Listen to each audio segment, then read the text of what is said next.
Otis.com. Learn anywhere, anytime. साथीहरु सबैलाई नमस्ते तथा स्वागत छ। म ओटिस स्टुडियो मार्फत तपाईमाझ विशेष गरी गण्डकी प्रदेशको समसामयिक चीजहरु, गण्डकी प्रदेशको केही म्याटर लिएर तपाईमा उपस्थित भएको छु। यहाँलाई थाहा छ मेरो रेकर्डेड क्लासहरु ओटिसबाट आउँछ र फिजिकल क्लासहरु हिमालयन एग्रिकल्चर इन्स्टिट्युट जुन बागबजारमा छ त्यो मार्फत चाहिँ मेरो क्लासहरु पाउनुहुन्छ यो कुरा यहाँलाई थाहा छ। म आज तपाईलाई अलिकति विशेष तपाईलाई डेटाहरु कसरी घोक्ने त्यो तरिकामा तपाईलाई सिकाउँदै छु र त्यो भन्दा अगाडि यहाँले के बुझ्नु पर्यो भन्नुहुन्छ भने विशेष गरी के हो त भने गण्डकी प्रदेश रिलेटेड हामीसँग कोर्सहरु सम्भवतः ओटिसबाट चाहिँ तपाईलाई रेकर्डेड क्लासहरु चाहिँ हामीसँग तयार भएको छ। ओटिसले तयार गरेको छ मेरो क्लासहरु। तपाईलाई आवश्यक पर्छ भने ओटिससँग तपाईले चाहिँ सम्पर्क गर्न सक्नुहुन्छ। ओटिसको पेज छ, ओटिसको युट्युब छ र त्यसपछि ओटिसको टिकटक पनि छ। अहिले टिकटकको जमाना पनि छ यहाँलाई थाहा छ। त्यो भएर के हो त भन्नुहुन्छ भने तपाईले यदि क्लासहरु आवश्यक पर्छ भने ओटिस मार्फत चाहिँ तपाईहरु जोडिनु होला। यसमा हामीले विशेष गरी के हो भने गण्डकी प्रदेश रिलेटेड अथवा गण्डकी प्रदेशको पाठ्यक्रममा जे कुराहरु एट्याचमेन्ट गरेको छ तिनी कुरालाई आधार बनाएर हामीले चाहिँ लोकसेवामा त्यो भन्दा बाहिरबाट क्वेशन नजाने हिसाबले हामीले रेकर्डेड क्लासहरु बनाएका छौं र नोटहरु पनि त्यसबाट तपाईले पाउनुहुन्छ। त्यसकारण तपाईले ओटिससँग चाहिँ यो क्लासको लागि ओटिससँग सम्पर्क गर्नु होला।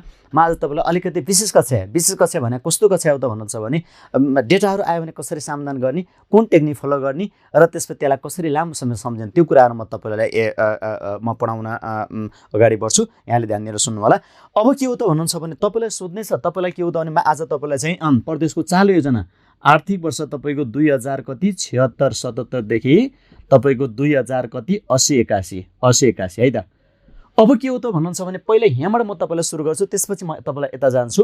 हामीलाई के हो त भन्नुहुन्छ भने तपाईलाई प्रदेशको चालु योजना भन्ने करिकुलममा राखेको छु। असाध्यै जेन्युन च्याप्टर पनि हो। त्यो भएर के हो त भन्नुहुन्छ भने तपाईले चाहिँ के प्रदेशको चालु योजनाबाट एउटा क्वेशन र त्यसपछि के भने संघको चालु योजनाबाट एउटा क्वेशन कन्फर्म एउटा क्वेशन आउँछ।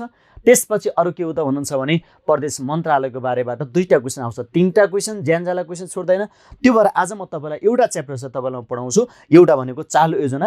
अब तपाईलाई यसबाट यही क्वेशनबाट तपाईलाई कसरी सोध्ने छ त भन्नुहुन्छ भने प्रदेशको चालु योजना जस्तै तपाईलाई संघमा कसरी सोध्छ त भन्छ नेपालमा योजनाबद्ध विकासको प्रारम्भ कहिलेबाट भएको भने जस्तै गरेर हामी त्यतिबेला विक्रम सन 2013 टंक प्रसाद आचार्यको पालाबाट भन्छौं। त्यस्तै गरी के हो त भन्नुहुन्छ भने प्रदेश नम्बर तपाई गण्डकी प्रदेश भनौं न, अनि गण्डकी प्रदेशको पहिलो अवधि योजनाको अवधि कति वर्ष सोध्यो भने त्यतिबेला 5 वर्ष हाल्नु पर्यो। कति वर्ष सोध्यो भने 5 वर्ष, अथवा अवधि योजना कति वर्ष, अथवा चालु योजना कति वर्ष, अथवा हाल लागू भएको योजना कति वर्ष भन्न सोध्यो भने 5 वर्ष भने यसरी आउनु पर्यो नम्बर एउटा क्वेशन।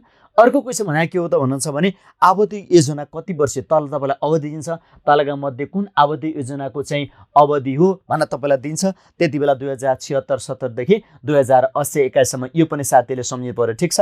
त्यसपछि तपाईलाई के हो त भने कुन मुख्यमन्त्रीको पालाबाट गण्डकी प्रदेशको योजनाबद्ध विकासको प्रारम्भ भएको अथवा योजनाबद्ध विकासको सुरुवात भएको भन्न सोध्यो भने सम्भवतः यहाँले चाहिँ मैले यो भन्नुपर्छ लाग्दैन, पृथ्वी सुब्बा गुरुङ भने यहाँले सबैले चिन्नुहुन्छ। पृथ्वी सुब्बा गुरुङले अनि गण्डकी प्रदेशको चालु योजनामा योजनाबद्ध विकासको प्रारम्भ गरेका हुन् भन्ने कुरा साथीले कहिलेबाट भन्न सोध्यो भने 2076 बाट। यसरी साथीले सम्झिनु पर्यो। यो एउटा क्वेशन यसरी आउने छ, ठीक छ। अब अर्को क्वेशन म थोरै च्याप्टर भित्र तपाईलाई जाँदै छु, अब तपाईलाई सोध्ने छ तपाईलाई के हो त भन्नुहुन्छ भने प्रदेशको चालु योजना बुझ्नु भएको छ नि, प्रदेशको चालु योजनाको सोचतालका मध्ये कुन हो भनेर सोध्ने छ। त्यतिबेला साथीले चाहिँ समृद्ध प्रदेश सुखी नागरिक, ठीक छ, एउटा यसरी तपाईलाई दिनेछ। अर्को यही क्वेशन उल्टोबाट तपाईलाई सोध्यो भने तपाईलाई समृद्ध प्रदेश सुखी नागरिक गण्डकी प्रदेशको डडर तलका मध्ये के रहेको छ भनेर सोध्छ। त्यतिबेला साथीले सोच पनि हान्नु पर्यो। एउटा मोडेल यसरी, अर्को सुल्टो र उल्टो यसरी साथीले पनि चिन्ने कोसिस गर्न पर्यो, ठीक छ। अब अर्कोतिर म तपाईलाई जान्छु। लक्ष्य पनि सेम मोडेल। लक्ष्य भन्न सोध्यो भने कसरी सोध्छ भन्नुहुन्छ भने गण्डकी प्रदेशको पहिलो अवधि योजनाको लक्ष्य तलका मध्ये कुन हो भनेर सोध्यो भने त्यतिबेला साथीले उच्च उत्पादन मर्यादित जीवन समावेशी त्यसपछि अरेको न्यायपूर्ण र सुशासनयुक्त आधुनिक समाज भएको समृद्ध प्रदेश। यसरी सोध्यो भने यसरी समाधान गर्ने, यसरी सोधेन भने तपाईलाई कहिलेकाहीँ के हो त भन्नुहुन्छ भने उच्च उत्पादन मर्यादित जीवन समावेशी न्यायपूर्ण र सुशासनयुक्त आधुनिक समाज भएको समृद्ध प्रदेश गण्डकी प्रदेशको चालु योजना के रहेको छ भनेर सोध्यो भने त्यतिबेला लक्ष्य भने आउनु पर्यो, ठीक छ। यहाँसम्म साथीले पक्कै पनि बुझ्नु भएको छ है त। अब हामी तल जान्छौं। यसका उद्देश्य कतिवटा भन्न सोध्यो भने साथीले के गर्नु पर्यो, 3टा उद्देश्य हान्नु पर्यो। यसका उद्देश्य कतिवटा, 3टा उद्देश्य भनेर साथीले हान्नु पर्यो। यो भित्र नजानु होला है त। यसको यति पढ्यो भने पुग्छ। यो भन्दा म भित्र अब डेटातिर तपाईलाई लिन्छु है त, ठीक छ। अब हेर्नुस् है, विभिन्न सूचकहरूको अवस्था। सूचकहरूको अवस्था। म एउटा फर्मुला लेख्छु साथीहरू, त्यो फर्मुला साथीहरू टिप्दिनु पर्यो है। त्यो फर्मुला अनुसार म एउटा डेटा याद गर्ने बित्तिकै सबै डेटा याद गर्ने तरिका सिकाउँदैछु है त, ठिक छ। यहाँलाई सबैलाई थाहा छ चन्द्र सरले अलि बढी टेक्निकमा जोड दिन्छ भन्ने कुरा यहाँलाई छर्लङ्गै थाहा छ, त्यो भएर थोरै यता ध्यान दिनु होला। अब टिप्नुहोस् यहाँ, आर्थिक वृद्धि गर्नको लागि निरपेक्ष गरिबी कमा बहुआयामी गरिबी कमा बेरोजगारी दर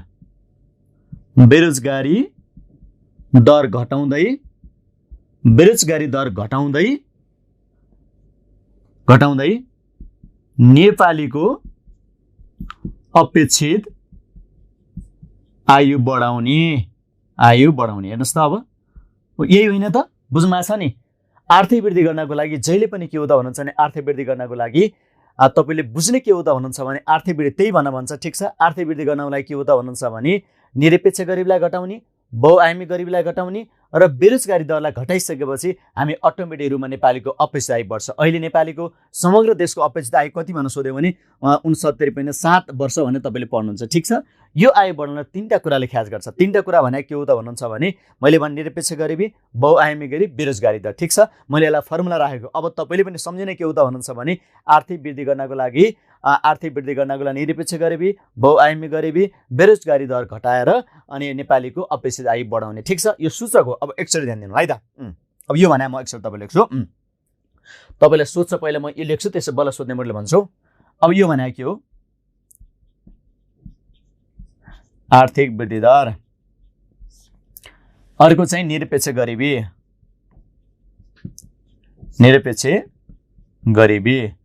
अर्को बहुआयामिक गरिबी, अर्को बेरोजगारी दर, अर्को अपेक्षित आयु।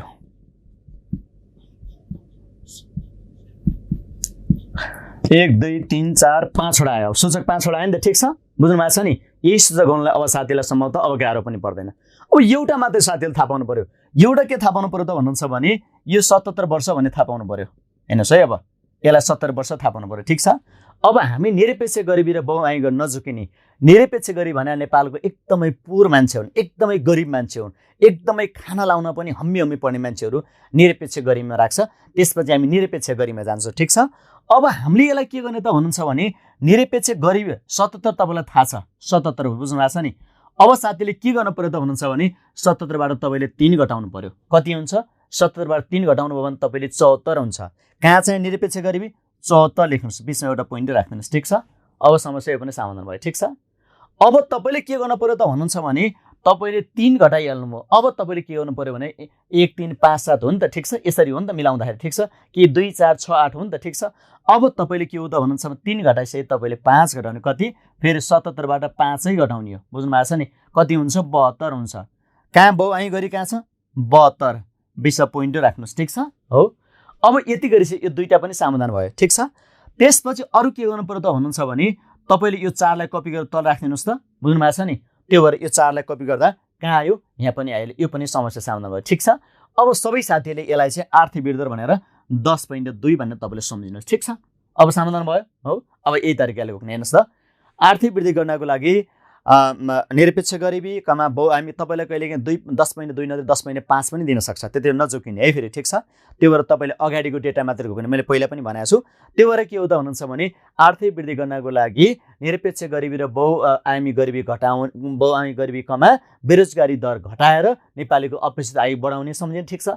आर्थिक वृद्धि आयो, त्यसपछि अर्को निरपेक्ष गरिबी, बहुआयामी गरिबी, बेरोजगारी दर, त्यसपछि अर्को भने के हो त नेपालीको अपेक्षित आयु, ठिक छ यहाँसम्म। अब त्यसपछि तल नेपालीको अपेक्षित आयु कति वर्ष पुर्याउने भने 77 वर्ष तपाईँलाई सम्झिने। 77बाट कति सम्झिने? 3 घटाउने 74 आउँछ। 74मा पोइन्ट राख्दिने निरपेक्ष गरिबी, ठिक छ, 7.4 है त।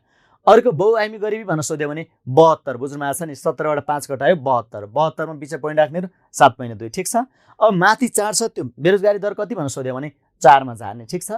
त्यसपछि आर्थिक वृद्धि कति भनेर सोध्यो भने साथीहरूले 10.2 भने हानिहाल्नुहुन्छ। ठिक छ। अब तपाईँलाई यसबाट कसरी, यो त घोक्ने तरिका भयो, अब तपाईँलाई सोध्ने तरिका कसरी सोच्दा हुनुहुन्छ भने प्रदेशको चालु योजना बुझ्नु भएको छ नि, गण्डकी प्रदेशको चालु योजनाको अन्त्यसम्ममा अनि आर्थिक वृद्धि कतिमा पुर्याउने लक्ष्य राखेको छ सोध्यो 10.2। ठिक छ। अर्को निरपेक्ष गरिबी कतिमा जाने लक्ष्य राखेको छ सोध्यो भने 7.4। ठिक छ। अर्को बहुआयामी गरिबी कतिमा भनेर सोध्यो भने 7.2। ठिक छ। अर्को बेरोजगारी दर कतिमा भनेर सोध्यो भने 4। ठिक छ। अर्को अपेक्षित आयु कतिमा पुर्याउने लक्ष्य भनेर सोध्यो भने 77 वर्ष। ठिक छ। यो 5वटा सूचकलाई एउटा मोडेलले चाहिँ घोक्ने, त्यसपछि हामी अर्को मोडेलतिर जान्छौँ है त, ए सूचकमै जान्छौँ है त।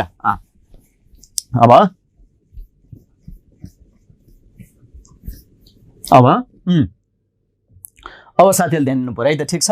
अब के गर्नु पर्यो त भन्नुहुन्छ भने अब ध्यान होला,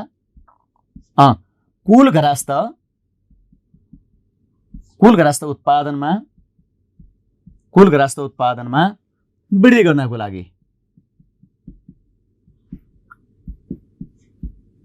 गर्नको लागि कृषि कमा गैर कृषि कमा त्यसपछि अर्को चाहिँ के हो त भने उद्योग कमा सेवा क्षेत्रको वृद्धि गर्नुपर्दछ। ठिक छ। यही हो बुझ्नु छ नि। कुल जीडीपीमा जहिले पनि के हो त भन्नुहुन्छ भने कुल जीडीपीमा वृद्धि गर्नको लागि कृषि क्षेत्रको गैर कृषि क्षेत्रको बुझ्नु भएको छ नि, त्यसपछि अर्को उद्योगको, अर्को चाहिँ सेवा क्षेत्रको बुझ्नु भएको छ नि। उद्योग र सेवा क्षेत्रको के गर्ने त भन्नुहुन्छ भने वृद्धि गर्यो भने बल्ल चाहिँ यो वृद्धि हुन्छ भनेको छ। त्यही भनेको छ हेर्नुहोस् त, कुल घरास्त उत्पादन वृद्धि गर्नको लागि कृषि गैर कृषि उद्योग र कमा सेवा क्षेत्रको वृद्धि गर्नुपर्छ। यही हो, अरू केही पनि होइन। बुझ्नु भएको छ नि। त्यो भएर के हो त भन्नुहुन्छ भने साथीले बुझ्ने के हो त भन्नुहुन्छ भने, अनि मैले फेरि तपाईँलाई भन्दैछु, कुल जीडीपीमा वृद्धि गर्नको लागि त्यसपछि कृषि गैर कृषि उद्योग र सेवा क्षेत्रको चाहिँ वृद्धि गर्यो भने बल्ल चाहिँ के हुन्छ भने कुल जीडीपी वृद्धि हुन्छ भनेर सम्झिनु पर्यो। ठिक छ। अब सूचक म तपाईँलाई लेख्दैछु है त। अब हेर्नु होला त, अब कुल जीडीपीमा जीडी मात्र लेखेँ है त, ग्रस डोमेस्टिक प्रोडक्ट। कुल जीडीपीमा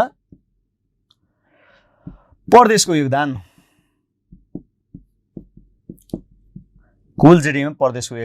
पहिला म सूचक लेख्छु है त। अर्को चाहिँ कुल जीडीपीमा कृषि क्षेत्रको योगदान, प्रदेशको कृषि क्षेत्र है साथीहरू, कृषि क्षेत्रको योगदान, प्रदेशको कृषि क्षेत्रको योगदान। अर्को चाहिँ कुल जीडीपीमा कृषि पछि गैर कृषि क्षेत्रको योगदान। अर्को चाहिँ कुल जीडीपीमा उद्योगको योगदान। अर्को चाहिँ के छ भन्नुहुन्छ भने कुल जीडीपीमा सेवा क्षेत्रको योगदान। यही हो सूचक भने, अरू केही पनि होइन। माथिको फर्मुला भन्न खोजे यही हो। बुझ्नु भएको छ नि। कुल जीडीपीमा प्रदेश योगदान कति छ, त्यसपछि अनि अर्को चाहिँ के हो भने कुल जीडीपीमा गण्डकी प्रदेशको कृषि क्षेत्रको योगदान कति छ, कुल जीडीपीमा गण्डकी प्रदेशको गैर कृषि क्षेत्रको योगदान कति छ अथवा गैर कृषि क्षेत्रमा योगदान कति छ, बुझ्नु भएको छ नि। उद्योग क्षेत्रको योगदान कति छ, सेवा क्षेत्रको योगदान कति छ भनेर सोध्यो भने साथीहरूले यसलाई यसरी हाल्नु पर्ला। ठिक छ। अब हेर्नुहोस् त यहाँ के भनेको छ, अब यसलाई साथीले थोरै ध्यान दिनु पर्यो। अब साथीले के गर्न पर्यो त भन्नुहुन्छ भने तपाईँलाई कुल जीडीपी प्रदेश योगदान कति भनेर सोध्यो भने 8.31 भन्ने कुरा साथीले थाहा पाउनु पर्यो। बुझ्नु भएको छ नि। तपाईँलाई सोधिहाल्यो भने पनि पछाडिको डेटा तपाईँले याद नगरे पनि केही फरक पार्दैन। सोधिहाल्यो जहिले पनि लोकसेवाको र्याङ्किङ एउटै हुन्छ भने मैले तपाईँलाई बारम्बार भनेको छु। त्यो लोकसेवाको र्याङ्किङ एउटै हुँदा के हो त भने 8.31 घोकिराख्नु पर्ने। जस्तै तपाईँलाई के हो त भन्नुहुन्छ भने गण्डकी प्रदेशको चाहिँ कुल जीडीपी योगदान कति छ भनेर सोध्यो भने तपाईँलाई अप्सन कसरी राखिदिन्छ त भन्नुहुन्छ भने तपाईँलाई मानौँ 7.31 अनि 8.31 9.31 10.31 दियो भने त्यति बेला साथीहरूले 8 भनेर पढ्नु भएको छ भने 8.31 हो भने मिला हुन्छ। यसमा समस्या छैन। ठिक छ। त्यो भएर सकेसम्म पछाडिको अलि ध्यान दिए पनि फरक पर्दैन। यो डेटामा यो योजनामा एक एक अङ्कको फरक हुन्छ। यो पनि साथीलाई मैले भन्ने है त। अब हेर्नुहोस् त अरू केही पनि गर्ने होइन। 8.31 ठिक छ। अब के गर्ने त भन्नुहुन्छ भने अब यति गरिसकेपछि हामी कृषि क्षेत्रमा जान्छौँ। बुझ्नु भएको छ नि। हामी के गर्छौँ त भन्नुहुन्छ भने कृषि क्षेत्रमा जान्छौँ। कृषि क्षेत्रमा जाँदा के गर्ने त भन्नुहुन्छ साथीले के गर्ने त भन्नुहुन्छ भने यस्तै 8.31 छ नि। 8.31 मा 15 जोड्नुहोस् त कति हुन्छ, 15 जोड्दा कति हुन्छ भने 15 8 कति हुन्छ 23 हुन्छ। ठिक छ। 15 8 कति हुन्छ भनेर सोध्यो भने तपाईँलाई थाहा छ 23 हुन्छ। मैले तपाईँलाई 23.7 दिएँ। बुझ्नु भएको छ नि। 23.7 दिएँ, ठिक छ, 23.7। यसको राइट एन्सर 23.7 हो। 8.31 मा तपाईँले 15 जोड्नु भने 23 हुन्छ, तपाईँले 23.7 सम्झिनु परेन, 23 मात्रै सम्झ्यो भने पुग्छ, ठिक छ। अब के हो त भने कृषि क्षेत्रको योगदान हुँदा त उद्योग त अपरिहार्य पर्छ नि, उद्योग त चाहिन्छ नि, बुझ्नु भएको छ नि, तपाईँलाई उद्योग त चाहिन्छ नि। त्यो भएर साथीले यसलाई के गर्ने त भन्नुहुन्छ भने उद्योगसँग एट्याचमेन्ट गरिदिने, कृषि क्षेत्रको व्यवसाय गर्नलाई, कृषि क्षेत्रको विकासलाई उद्योग पनि चाहिन्छ, ठिक छ। अब के गर्ने त भन्नुहुन्छ भने 8.31 मा प्लस तपाईँ कति हो त भने 14 जोड्नुहोस् त। 14 जोड्दा कति हुन्छ त भन्नुहुन्छ भने तपाईँलाई चाहिँ 22 हुन्छ। कति चाहिँ उद्योग योगदान कति भन्न सोध्यो भने त्यति बेला 22.4, ठिक छ, 22.4, ठिक छ है। त्यो भएर के गर्ने त भन्नुहुन्छ भने यसलाई 22.4 मै ह्यान्डल गर्ने, ठिक छ। यसलाई के गर्ने 22.4। फेरि तपाईँलाई म यो 3टा कुरा भनिदिन्छु है त सुरुमा। तपाईँलाई चाहिँ कुल जिडिपी प्रदेश योगदान कति भन्न सोध्यो भने 8.31 साथीले सम्झिने, कति 8.31, ठिक छ।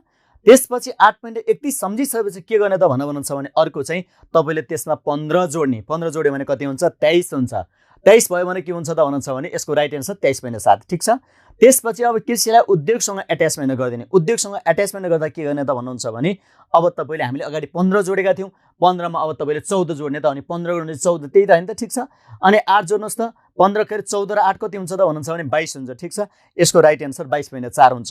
पछाडि थोरै ध्यान दिए पनि केही फरक पर्दैन भनेर मैले तपाईँलाई भनिसकेको छु, ठिक छ। अब 1 2 3टा भयो। अब साथीले सम्झिने सेवा क्षेत्रको कुरा आयो। हामी सेवा क्षेत्रमा के हो त भन्नुहुन्छ भने तपाईँलाई जहिले पनि के थाहा छ त भने कृषि विभागको स्थापना 2052 सालमा तपाईँलाई थाहा छ, ठिक छ। 52 मा 1 जोड्नुहोस् त कति हुन्छ तपाईँलाई 53 हुन्छ, ठिक छ। अब के हो त भने 53 साथीले 9 सम्झिन पर्यो, बुझ्नु भएको छ नि, 53.9 सम्झिन पर्यो, अरू केही गर्नु परेन, ठिक छ। अब 53.9 सम्झिसके के गर्ने त भन्नुहुन्छ भने यसमा साथीले के गर्ने 23 जोड्ने, बुझ्नु भएको छ नि। यसमा 53 याद हुन्छ नि, ठिक छ। 23 जोड्न पर्यो। 23 जोड्दा कति हुन्छ त भन्नुहुन्छ भने कति यहाँ छ, हामी कहाँ छ गैरकृषिमा पुगेका थियौँ। 23 जोड्दा कति हुन्छ भने 76 हुन्छ, ठिक छ। मैले तपाईँलाई 3 राख्ने, यसको राइट एन्सर कति हो त भन्नुहुन्छ भने 76.3 हो, ठिक छ। अब साथीले यति भयो भने भइहाल्छ, ठिक छ। यति भयो भने साथीले भइहाल्छ। त्यो भएर यसलाई साथीले यही तरिकाले चाहिँ पढौँ है त, ठिक छ। अब के गर्ने त म फेरि तपाईँलाई भनिदिन्छु एकचोटि। फेरि तपाईँलाई के हो त भन्नुहुन्छ भने तपाईँलाई म के भन्दैछु त भन्नुहुन्छ भने एकचोटि हेर्नु होला। गण्डकी प्रदेशको कुल गण्डकी प्रदेश यहाँ भनेको छ कुल जिडिपीमा गण्डकी प्रदेशको योगदान कति छ भनेर सोध्यो भने त्यति बेला 8.31 आन्छौँ, ठिक छ। अर्को कृषि क्षेत्रको कति भन्नु सोध्यो भने 15 जोड्छौँ, 23 तपाईँलाई यहाँ दिएको छ 23.7, ठिक छ। अनि त्यसपछि अर्को उद्योगसँग एट्याचमेन्ट गर्छौँ। उद्योगसँग एट्याचमेन्ट गर्दा के हो त भने हामी 14 जोड्छौँ, 14 जोड्दा 22 हुन्छ, तल 22.4 एन्सर, ठिक छ। त्यसपछि अर्को हामीले कृषि विभागको स्थापना सोध्छौँ 2052 53 मा तपाईँले 53.9 यसको एन्सर। 53 मा तपाईँले 23 जोड्नुहोस्, 53 मा 23 जोड्नुहोस् कति हुन्छ 76.3। यसलाई साथीहरूले यसरी गोक्दिनु पर्यो, ठिक छ। हामी कन्टिन्यू सूचकमा जान्छौँ साथीहरू। अनि नातिनु होला है, नातिनु होला, मैले भनेको कुराहरू पोइन्ट आउट गर्नु होला।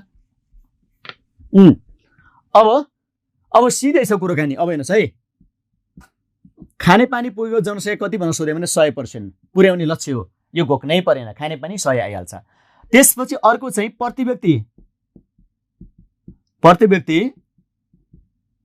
खाद्यान्न उपलब्धता, प्रति व्यक्ति खाद्यान्न उपलब्धता कति भन्न सोध्यो भने कति पुर्याउने 400 केजी प्रति वर्ष प्रति व्यक्ति है त। प्रति वर्ष प्रति व्यक्ति कति 400 केजी, ठिक छ, पुर्याउने लक्ष्य। अनि अर्को उत्पादक त बुझ्नु भएको छ नि, खाद्यान्न बालीको उत्पादक त कति भन्न सोध्यो भने 3.8 मेट्रिक टन प्रति हेक्टर, ठिक छ। कति 3.8 मेट्रिक टन प्रति हेक्टर, ठिक छ। त्यसपछि अर्को चाहिँ आलु बालीको उत्पादक त कति भन्न सोध्यो भने 19.9 मेट्रिक टन प्रति हेक्टर पुर्याउन लाग्छ, ठिक छ। यो पनि साथीहरूलाई याद हुन्छ, ठिक छ।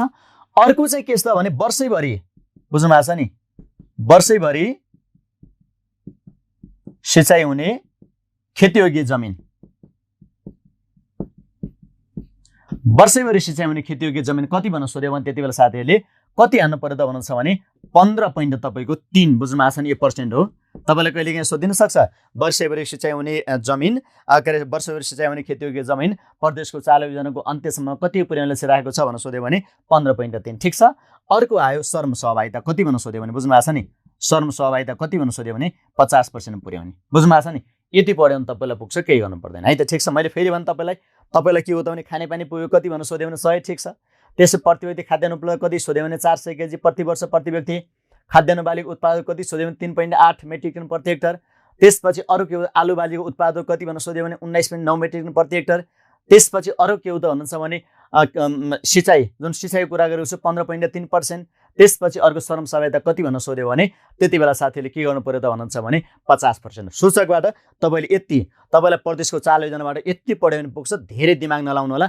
अब अर्को दिन म तपाईँलाई दीर्घकालीन सोचको विषय एउटा जानेछु, अर्को दिन प्रदेश मन्त्रालयको बारेमा जानेछु, अर्को दिन प्रदेशको हालको अवस्थाको बारेमा जानेछु, अर्को दिन चाहिँ प्रदेशको डेटाको बारेमा जानेछु। ठिक छ, त्यो भएर के हुँदा भन्नुहुन्छ भने साथीहरूले यसलाई यसरी फलो गर्नु होला। आज यति गर्छौँ, हामी अर्को दिन नयाँ च्याप्टरको साथ तपाईँमाझ उपस्थित हुनेछु। यहाँले माया गर्नुभएको छ, यहाँले मलाई सम्झिनुहुन्छ, कन्टिन्यू गर्नुहुन्छ। यहाँहरूको यही माया नै मलाई आभारी छु। यही तपाईँले देखाउनु भएको स्नेह मायाप्रति म असाध्यै आभारी छु। तपाईँहरू सबै साथीलाई मैले सम्झेको छु। आज यति गर्छु, अर्को दिन पुनः आउनेछु। बिदा हुन्छु। धन्यवाद, नमस्कार।